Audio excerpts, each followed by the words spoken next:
Welcome friends, I hope you're all safe and healthy.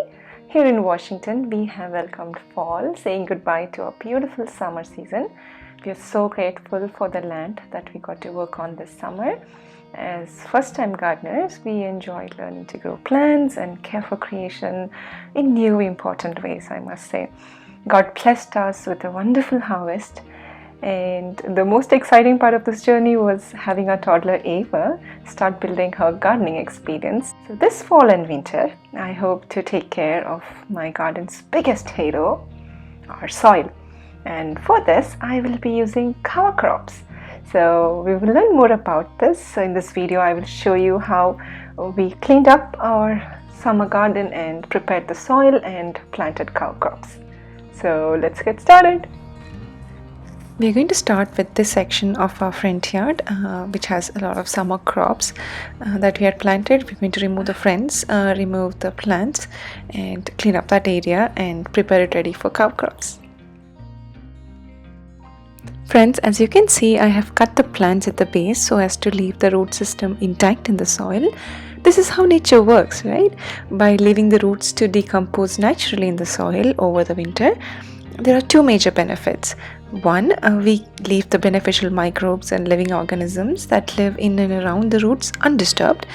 Two, it enhances soil fertility by providing food for all the living microbes, fungi, earthworms, and all other soil organisms working so hard in our soil. So isn't soil life wonderful? As we clean up, let's talk about cover crops. What are they? They are actually crops planted for the sake of covering the soil when not used for growing food. And its impact falls basically in terms of soil protection and soil nutrition.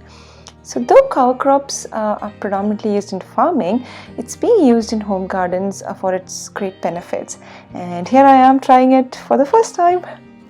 Coming to the cover crop seeds, there are different types based on the purpose and season, be it spring, fall, summer or winter. I chose winter cover crops as we were entering winter with heavy consistent rainfall in the Seattle region.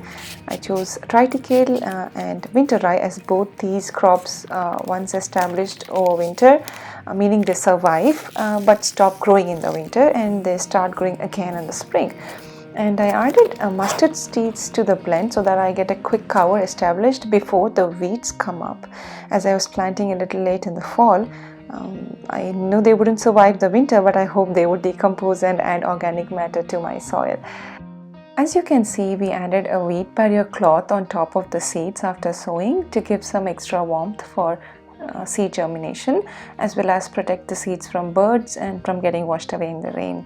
And I think it did really help because, as you can see, within 4 days of sowing, the mustard seeds have started sprouting, and the other two seeds do take time to come in. That's the reason why we added mustard seeds in itself.